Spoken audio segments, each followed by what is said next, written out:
Depuis 6 ans, Guillaume suit une formation partagée entre le séminaire d'Orléans pour la théorie et Amboise pour la pratique, une formation destinée à devenir prêtre. Un parcours qu'il n'avait pas envisagé lors de son arrivée à Tours pour ses études de musicologie, avant de découvrir l'aumônerie des étudiants.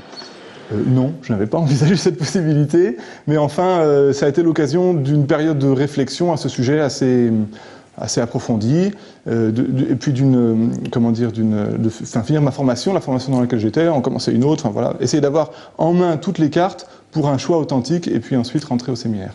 On rentre au séminaire, mais on a le désir d'être prêtre, mais l'Église de son côté est un protagoniste, et ça se construit à deux, quoi. Bon. Mais tout comme le nombre de fidèles de l'Église, celui des jeunes qui rentrent en vocation s'amoindrit. Chaque année en France, ce sont 100 prêtres qui sont ordonnés. Dans le diocèse de Tours, ils sont moins d'une centaine en fonction. Le Père Grard travaille à trouver de nouvelles vocations. Ces 80-90 prêtres sont insuffisants, bien sûr.